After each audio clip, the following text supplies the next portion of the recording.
Someone took my steering wheel off. I'm just kidding. Hang tight for blinker relays and some electrical work right here at Beamer Builds Knox.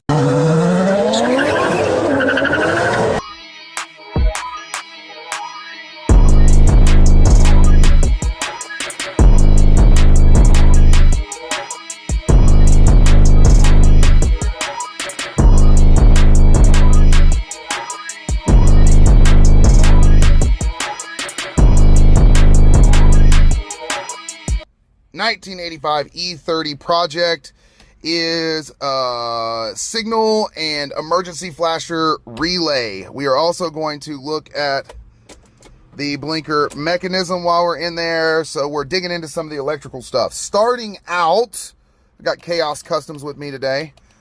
We are going to pull. Did you say no you don't? I said, how you doing? Oh, I thought you said no you don't. I was about to be like, yes, I do.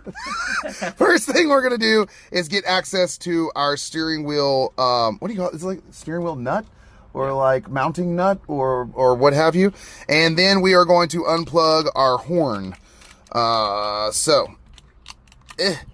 Here, help me out here, Mr. Chaos.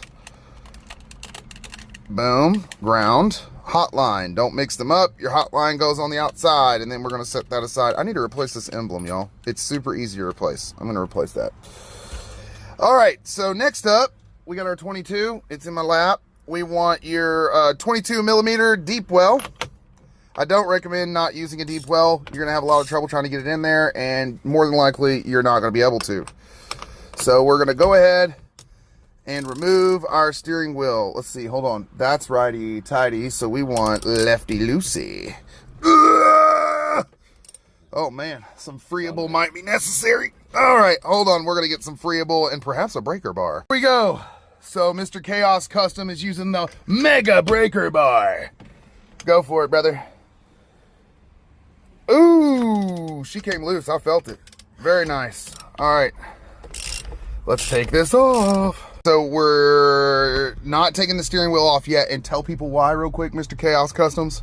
You mark your steering shaft and your steering wheel so that way they both line up when you stick it back together. So wait, hold on. So when you want your wheels straight, you don't want your steering wheel over here? Is that what we're going for? You don't want your car going straight and your steering wheel being way off to the left or right. Right. All right, y'all, hang tight. We're going to get this pulled off here. Hold on. We have another piece of information from our boy at Chaos Customs. Tell us one more time real quick what you just said. Why do you want the car on accessory before you remove your steering wheel? Because it unlocks your steering wheel, because you have a little metal piece right here that comes up in your steering wheel and locks your steering wheel on so it won't come off. Ah, okay. All right. So we're now on accessory, and now we can just pull it off? Yep. And make it happen, Captain. Show the folks. Ooh! Oh, my goodness gracious. Yeah, I'll hold on to that. Boop. Just like that. Now, the next thing that we're going to do is there's a couple of Phillips heads around here. We're going to remove this outer shell from around the steering column, and that is where we're going to find our blinker relay, our blinker mechanism, and the rest of the electrical for it so we can kind of figure out what's going on. So here's our Phillips head up top, and then we've got two down low down there. We're going to go ahead and get the steering column, right? Yeah, the steering column shell taken off here, and hang tight, y'all. Oh, and by the way, this is the lock you need that accessory on for right here. This is the lock he was telling us about. Thank you, Chaos Customs, for educating not only me, but the folks of the internet. Hey. So before we even get started, here's our signaler. Look at this in here. You guys see that? So if you look real close in there, there's supposed to be a screw right there. Does anybody see that screw hole that doesn't have a screw in it? Oh, this car, guys. This car. This car is going to teach me so much in the most offensive ways possible. So we pull the steering column cover off. It's going to teach you patience. And we know why we know why the blinker's not working now. And believe it or not, it is and is not because of the screw. It is because of the screw, because there's supposed to be a ground here. With no screw, there's no ground. It's just flopping around. So that's hopefully the first issue. Let's check our relay though. Original BMW relay. You see that? That is so cool. Every time we start to pull something apart in this car though, what I love is that we get to find super cool 40-year-old stuff from BMW that still work. And that's such a testament to these old cars. And I think you and I both should go on record, you being the professional mechanic that you are, and myself having worked on these cars now for 4 years, they do not make them like they used to. No. 40-year-old relays, 40-year-old parts all through this car, 40-year-old suspension, and she is kicking like a beast. And I just think that's so freaking cool. That's so cool. You guys wanted to know, why didn't I just call Safe Flight and pull this window out? Well, for one, it's a 40-year-old window. How cool is it that for 40 years, different people looked through this window? And now, 40 years later, I get to be the guy also looking through this window. Like, that's so cool to me. Through all of this glass in here, it's all 85. That's so freaking cool. All right, let's check this relay. If the relay is bad, or the connectors are cooked, we're going to take a wire brush to it. But honestly, it looks in good shape. Let's find out. So we pulled our relay, and we were really excited at first because we were like, oh, this looks good. And then we went, oh, holy smokes. So we are going to take a wire brush to this. We're going to try to clean it up. It is pretty cooked, so we may have to get a new blinker relay.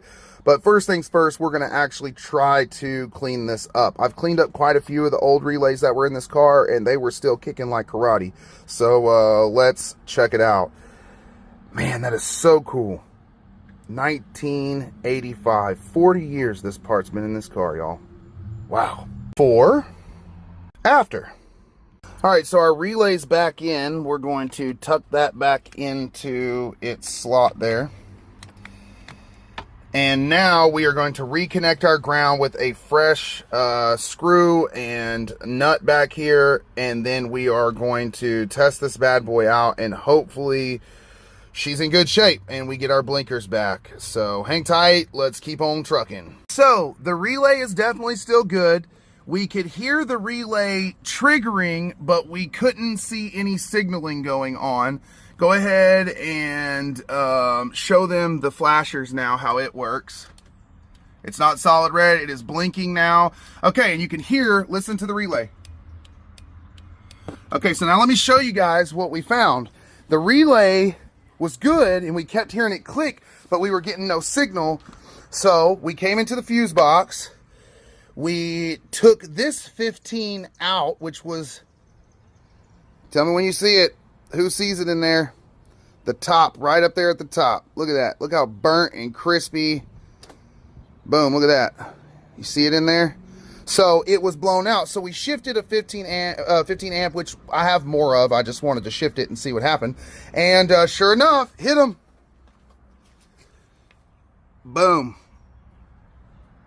All right, so turn signal's fixed. It was a combination of an idiot who decided that it wasn't important to have a ground to go with your relay for your blinkers, and a blown fuse. Next up today on electrical work, we are disassembling the gauge cluster while we're in here, and we're gonna go ahead and get to the bottom of a few things going on with it. Let's go. So while we were doing this, we realized that relay actually runs a lot more than just the signal indicators. Go ahead and flip that up for me. Yep. Keys heavy on. Hey, we got windshield wipers again, bro. Let's go.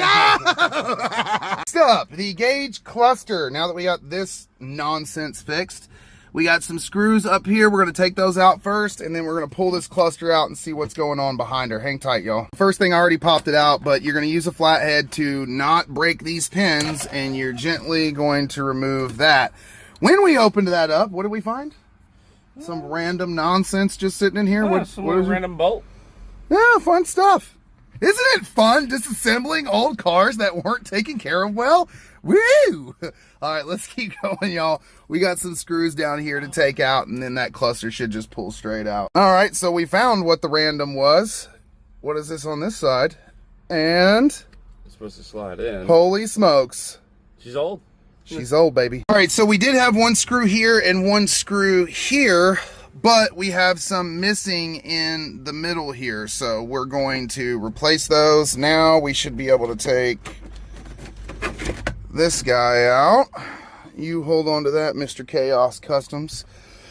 And now we have one screw here. Oh, and look at that, a snapped off bracket on this side. That's fun. Bracket and screw, no bracket and screw. Fun times. 1985 Beamers, y'all, let's go. All right, so you want to push the base of the cluster in so that the top falls forward. Took us a minute to figure all that out. Then you've got your clips here before you can remove the cluster, and you're gonna pry each one of those up with Mr. Chaos Custom. Can I borrow your hands real quick? Can you just hold her gauge right there? You wanna pry each one of these up very carefully because you don't wanna break them. Like so, and pull it out just a hair for me. Pull it out just a hair for me so I can get this one. And boom, there we go. Now each one of these is gonna unplug with just a gentle rocking motion back and forth until you get them unplugged. Yeah, hold on to it real good for me. There we go. And go ahead and pull that one and take her out. Now flip it around for me real fast so I can show folks. Next, we're gonna remove this plate and we're gonna check the speedometer gauge gears. There are two little gears. They do rubberize, they're plastic, but they rubberize over time with heat exposure, and then they don't wanna catch the gears. They slap each other's gears and kind of flip off of each other. So we're gonna check that as well. But we're gonna go through here and check this old girl out and see what's going on with her. Find out if we just need to get a new cluster or if we can salvage this one here. Also, 1985, made in Germany. Dang, dude. Not only were they looking through this window, but they've been looking at that gauge, all those people, for 40 years, man. Wow. Let's check this thing out, y'all. So now we're gonna go around and remove all of these outer edge screws, and that's gonna remove our back plate. Let's get it going. All right, here we go. Oh, that's not a good sound. Something's loose in there. So now we're gonna continue disassembly. We're gonna look at connectors and things like that and figure out whatever that is. So next step would be to loose these screws here on both sides and pull the gauges out. Hang tight, y'all. So we started to take it out and we realized you want to go ahead and pull that. Just pinch them out gently on each side. You have to take the actual connector plug out in order to remove the gauge. So let's grab this connector real quick.